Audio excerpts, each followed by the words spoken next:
Le tribunal d'instance règle les conflits de la vie courante des justiciables. On dit de lui qu'il est à la fois le juge de la famille, du voisinage et de l'économie. Il est compétent pour les litiges que la loi lui attribue spécialement. C'est le cas pour les affaires dont la valeur est comprise entre 4 000 et 10 000 euros. Il s'agit par exemple de litiges liés à l'achat d'un produit, de dettes impayées ou de travaux mal exécutés. Il est aussi obligatoirement saisi pour les litiges entre locataires et propriétaires ou entre voisins. Le juge d'instance exerce diverses compétences auprès des citoyens. Il est le juge des tutelles. Quand une personne a besoin d'être assistée ou protégée pour accomplir des actes de la vie courante, il prend les mesures de protection appropriées. Il tient le rôle de juge des élections professionnelles en entreprise. Il intervient également au conseil de prud'homme. En cas de partage des voix, il est alors juge départiteur. Enfin, il préside le tribunal paritaire des baux ruraux. Le tribunal d'instance est le siège du tribunal de police, qui juge les contraventions. Il s'agit de la même juridiction, mais en justice pénale. Avant le procès, le juge ou un conciliateur de justice peut tenter d'obtenir un règlement à l'amiable.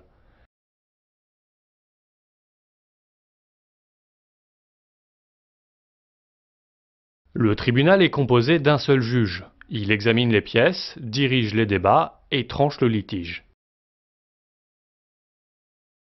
Il est assisté d'un greffier qui note le déroulement des débats, met en forme la décision et l'authentifie. Le greffier est le garant de la procédure.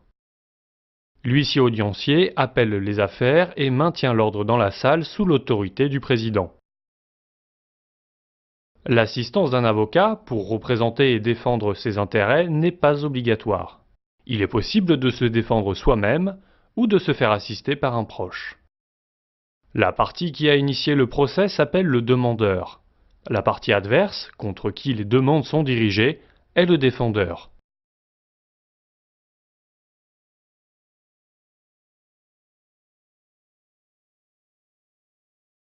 Le juge donne raison au demandeur ou au défendeur.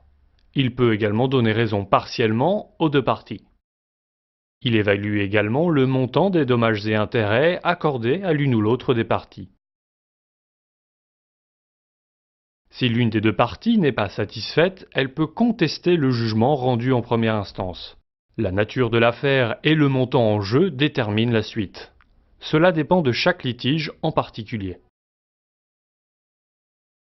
Si le tribunal statue à charge d'appel, cela signifie que la loi permet que l'affaire soit jugée une seconde fois. C'est le rôle de la cour d'appel. Après l'appel, les parties peuvent former un pourvoi en cassation si elles considèrent que la loi a été mal appliquée. La Cour de cassation ne va pas juger l'affaire une troisième fois. Elle vérifie, sans examiner les faits, que les juges ont correctement appliqué la loi. Si le tribunal statue en dernier ressort, l'appel n'est pas possible.